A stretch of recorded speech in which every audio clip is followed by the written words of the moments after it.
Hi dear friends, നമസ്കാരം. Welcome back to yet another video from ആൻക്രിയേഷൻസ്.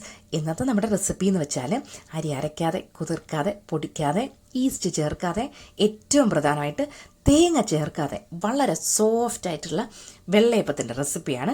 ഇത് ഭയങ്കര soft ആയിട്ടുള്ള വെള്ളയപ്പമാണ്. നിങ്ങൾ ഉറപ്പായിട്ട് ഇതൊന്ന് ട്രൈ ചെയ്ത് നോക്കണം.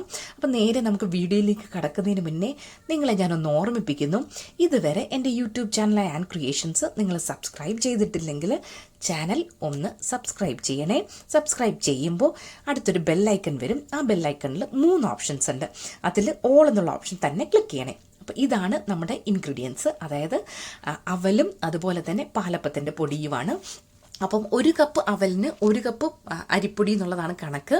നമ്മളിവിടെ 2 കപ്പ് അവൽ എടുത്തിട്ടുണ്ട്.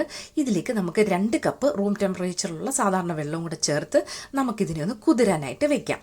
അപ്പം കുതിരാനായിട്ട് വെച്ച് ഒരു 5 മിനിറ്റ് മതി കേട്ടോ. അപ്പം നന്നായിട്ട് കുതിർന്ന് കഴിയുമ്പോൾ വളരെ ഓപ്ഷണലാണ് വെളുത്തുള്ളിയും കുഞ്ഞുള്ളിയും ചതച്ചത് ചേർക്കുന്നത്. ഞാൻ എന്തായാലും ആഡ് ചെയ്യുന്നുണ്ട്. എന്തായാലും നമ്മൾ വെള്ളയപ്പത്തിന് ജീരകം ചേർക്കും. അപ്പോൾ 1 ടേബിൾ സ്പൂൺ ജീരകം നമുക്കിതിലേക്ക് ആഡ് ചെയ്ത് കൊടുക്കാം. ഇനി നമുക്ക് ഇതിനെ നന്നായിട്ട് ഒന്ന് യോജിപ്പിച്ച് ബ്ലെൻഡ് ചെയ്തതിന് ശേഷം ഇതിലേക്ക് നമുക്ക് 2 കപ്പ് അരിപ്പൊടിയും കൂടെ ആഡ് ചെയ്യാം. ഇനി നമ്മൾ ചേർക്കുന്നതെന്ന് വെച്ച് കഴിഞ്ഞാൽ പുളിക്കാനായിട്ട് നമ്മൾ ഈസ്റ്റിനെ ആഡ് ചെയ്ത് കൊടുക്കുന്നില്ല. പകരം നമ്മൾ ഒരല്പം പുളിമാവിനെയാണ് ആഡ് ചെയ്ത് കൊടുക്കുന്നത്. മുൻപ് വെള്ളയപ്പം പ്രിപ്പയർ ചെയ്തപ്പം ഉണ്ടായിരുന്ന അപ്പത്തിൻ്റെ ആ ബാറ്റർ അവസാനം ഒരല്പം മാറ്റി വെച്ചു. അതാണ് പുളിച്ചു വന്നാനായിട്ട് ആഡ് ചെയ്തത്. ഇനി ഇതിലേക്ക് 1 കപ്പ് വെള്ളവും കൂടെ ഞാൻ ആഡ് ചെയ്തു. ഇനി ഇതിനെ നന്നായിട്ടൊന്ന് ബ്ലെൻഡ് ചെയ്തെടുക്കാം. നിങ്ങൾക്ക് വെള്ളം വേണമെന്നുണ്ടെങ്കിൽ 1 ടേബിൾ സ്പൂൺ 2 ടേബിൾ സ്പൂൺ കൂടെ വീണ്ടും ആഡ് ചെയ്യാം, ഓപ്ഷനിലാണ്. എന്തായാലും ഇതേപോലുള്ളൊരു തിക്ക് ബാറ്ററാണ് നമുക്ക് വേണ്ടത്.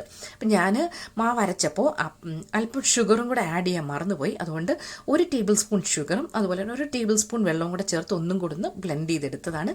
ഇനി ഇതിനെ ഇളക്കി നന്നായിട്ട് നമുക്കൊന്ന് യോജിപ്പിച്ച് വയ്ക്കാം. ഞാനിതിനെ അടച്ച് വെച്ച് ഫെർമെൻറ്റ് ചെയ്യാനായിട്ട് വെക്കുകയാണ്. അപ്പം ഞാൻ ഓവനിൽ ലൈറ്റ് ഇട്ടിട്ട് അവിടെയാണ് വെക്കുന്നത്.